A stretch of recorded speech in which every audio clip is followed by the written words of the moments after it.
Bilang tugon sa isang bagong survey kung saan lumabas na mayorya ng Pilipino ang gustong ibunyag ang korupsyon, tiniyak ng isang House Committee leader na may mga ginagawa ng hakbang ang pamahalaan para mapawi ang galit ng mga Pilipino tungkol sa maanumalyang flood control project sa bansa. Ang detalye sa report ni Mel Alesmoras. May mga hakbang na ang gobyerno para maibalik ang tiwala ng publiko. Yan ang binigyang diin ni House Committee on Infrastructure Co-Chair Terry Ridon sa gitna ng patuloy na issue ukol sa umano'y maanumalyang flood control project sa bansa. Sa isang survey kasi ng grupong Octa Research, lumabas na 83% ang sang-ayon sa naging desisyon ni Pangulong Ferdinand R. Marcos Jr. na ibunyag ang korupsyon ukol dito. 60% naman ang nakararamdam ng galit kapag naiisip nila ang usaping ito.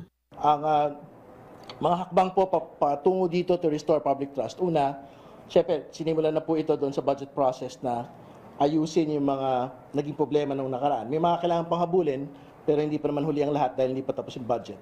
Pangalawa, yung usapin po ng pagpapanagot. No? So, antayin lang po natin. Tingin ko, binubuo naman po ng Ombudsman, ng ICI, ng DOJ, yung lahat po ng mga kailangan pong ebidensya para mabuo po ito.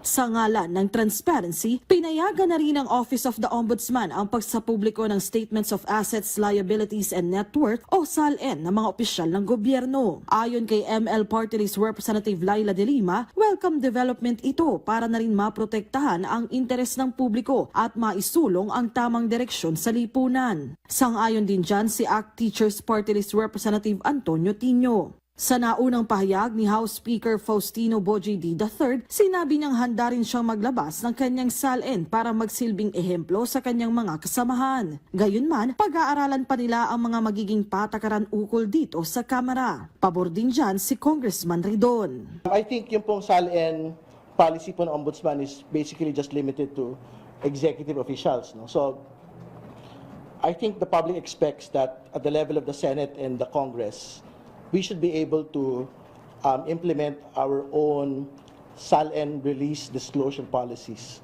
in the soonest time as well.